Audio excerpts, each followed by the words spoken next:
Good morning. I'm Karen Taranis with Social U, and it is time for What's Up Wednesday, where we come to you live every Wednesday morning at 10 a.m. to talk about social media tips, tricks, and trends. And in case you forgot, it is October, so it's spooky season, and we're talking about horror stories and nightmares and scary things. So today's scary thing that we're discussing is social media nightmares, mistakes to avoid. These are the most common mistakes made by small business owners, some big business owners, and nonprofits.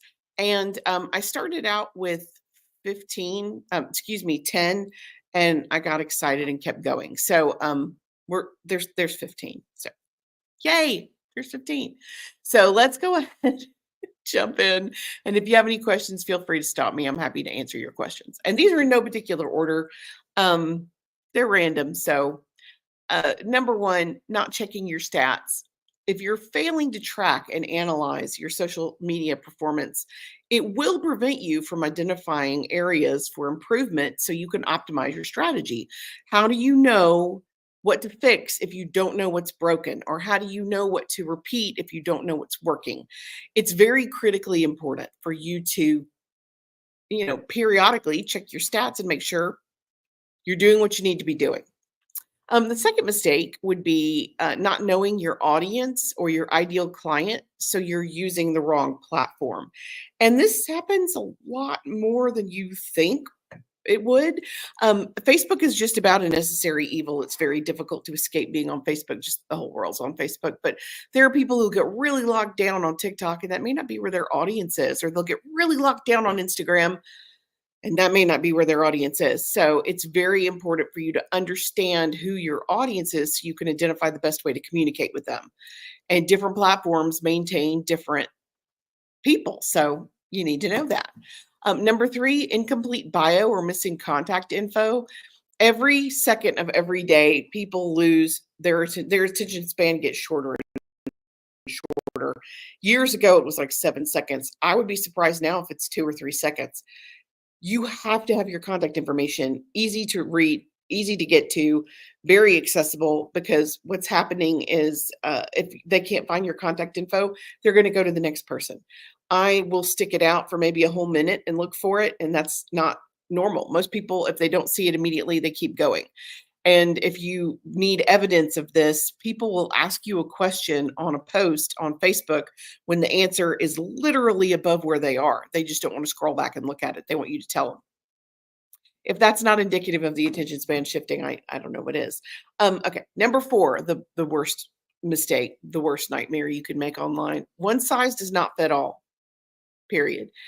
All content is not okay for all platforms. If you're not tailoring your content to target your audience, this can result in not only low engagement, but missed opportunities on your part. Change the message so that it fits who you're speaking to and the platform that you're on. And basically you're changing the size. So you don't have to be the same on every platform, but even more importantly, it is not critical. Good morning. How are you? Digital art with Canva. Good morning. It's not critical to be on all platforms. It's also not realistic for a small business owner to be all things to all people. So you have to pick what's going to work best for you and focus on those platforms so you're getting the biggest bang for your buck. So it might be Facebook and Instagram, it might be YouTube and LinkedIn, but whatever it is, the messaging is going to be different based on the platform. TikTok messaging is different from LinkedIn by a lot.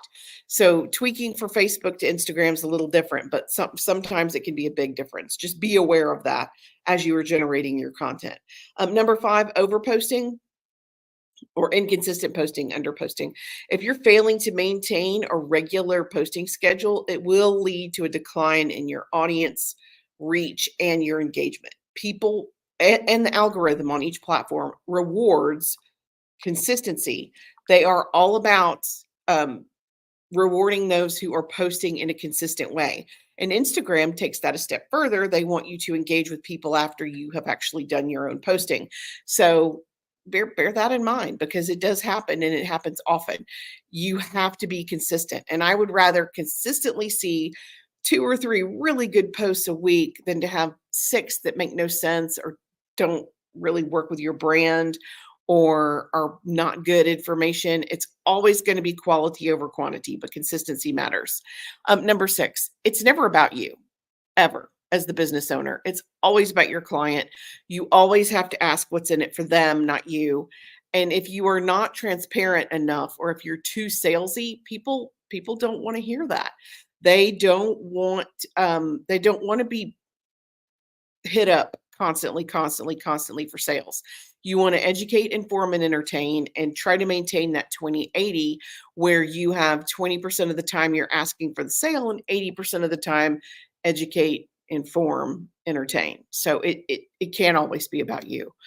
Number 7, if you're not responding to comments, complaints, DMs, not responding to these comments and messages or even reviews can damage your brand's reputation, and it really affects your customer satisfaction. I mean, especially if your customer takes time out of their day, out of their schedule to make positive comments about you and your business, thank them for it.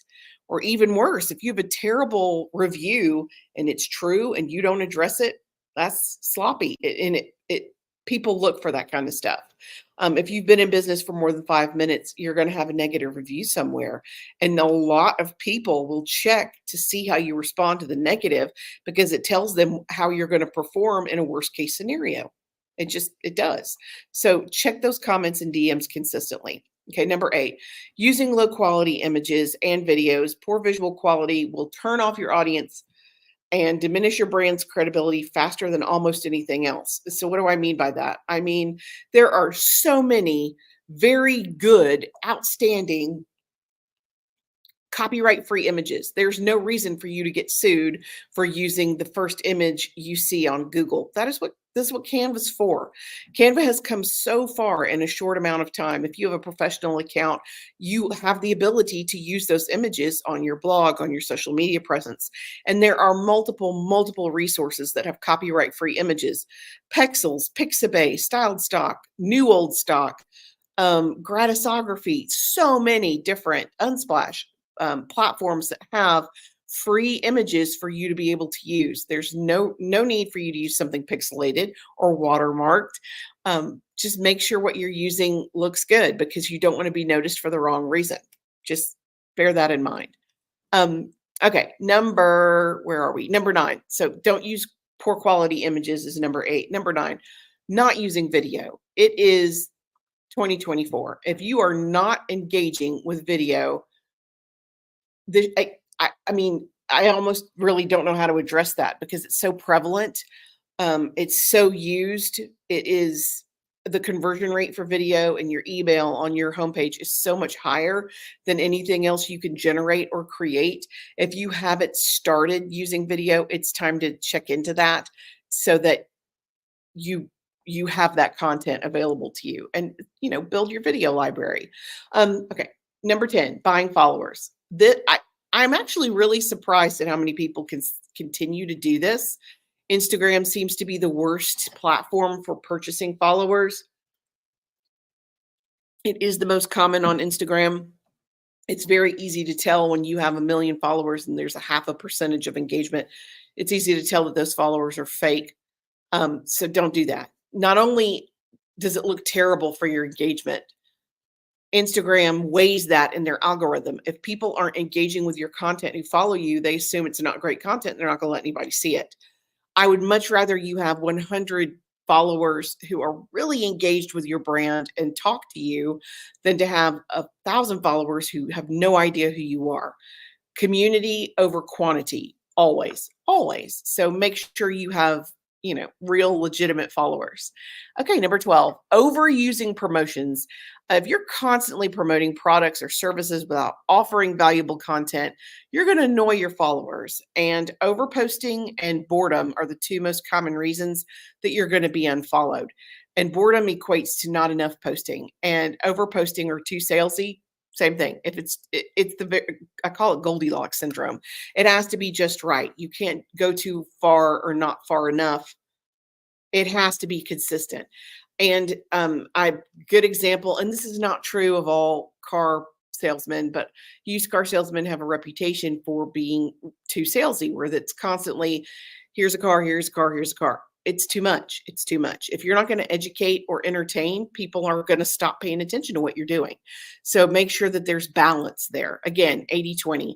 You want to sell about 20% of the time, and you want to give quality content the other 80%. 13, using too many hashtags. Overusing hashtags can make your posts look spammy and reduce their effectiveness. Do you need 50 hashtags on Instagram? Nope. Now, Instagram recommends 3, and I don't think that's enough. So we normally use somewhere between 10 and 15. But people on LinkedIn and people on Facebook, it wears them out. They don't want to see 30 different hashtags. They really don't want to see any hashtags, but you can get away with one just for categorization. But unless you're on Twitter, I'm never going to say X. It's not going to happen. Or Instagram. I mean, those are the 2 platforms where hashtags are the most prevalent. Other than that, not a big proponent of hashtag use. Okay, number 14, engaging in controversial topics. Posting about divisive or controversial topics can alienate your audience and damage your brand's reputation. Now, if you're running for mayor, post political content all day. That's your platform. That's your branding. That's who you are. If you're a small business owner that makes stickers, nobody needs to know who you're voting for or who your favorite football team is or how you feel. I mean, there's just no need for it. And you can alienate half of your audience immediately. Now, morals, ethics, brand standards, I think that's important. And I think you should always, like, we, as a small business, I support Safe House. We deeply believe in prevention of domestic violence and resources for victims of domestic violence. And I talk about this actually quite a lot because it's part of who we are. I'm all about supporting small business owners and women, female business owners, and safety for women. And we talk about it, and I'm okay with that. If that's something that causes you to be offended and you don't want to engage with us because of that, that's okay with me. But you're never going to catch me talking about, Alabama versus Auburn, which in the South is super, super divisive, or politics. It just doesn't have a place on most small business pages. Okie doke. Let's see, what number are we on? We talked about overusing promotions. Yeah, too many hashtags, engaging controversy. Yep. Okay, we're down to the last one. Number 15, failing to adapt to trends. If you are not staying up to date on what is trending, on the latest social media trends or best practices, it will make your content less relevant and less engaging. A really good trend can help get you seen if you're using the right sound, if you're using the right CapCut, if you're using the right challenges. It can help move you forward. It can really help propel you forward. So you need to stay on top of that. Most trends start on TikTok. Now, can your business participate in all trends? Nope. You do want to be selective, but sometimes a well-placed trend can really help you reach an audience that you would not otherwise have been able to reach. So bear this in mind. And these are all points that matter across all social media platforms. They're not unique to Facebook or LinkedIn. They're relevant everywhere you go. And these are the top 15 that we see the most consistently from small business owners and nonprofits. Now, next week, we're going to talk about not horror stories, straight up horror stories, people who got canceled in the last 12 months because of something they posted online, people who have made a single mistake on social media that they cannot recover from. And we're also going to talk about personal horror stories. My team's been doing this a while, and I think it helps you to know people make mistakes. It's going to happen. It's totally normal. It's all about how you recover from the mistake and keep moving forward. So we're going to talk about mistakes that my team has made. They get so excited about this time of year because who doesn't love to talk about something you did, a few years ago that still haunts you to this day? Yeah. And we're also going to talk about getting canceled online and mistakes that were made that got people canceled. So that is it for us today. Thank you for joining me. Excuse me. Again, my name is Karen Terradis. I'm with Social U. And until next week, I'm here to help. Thanks, guys.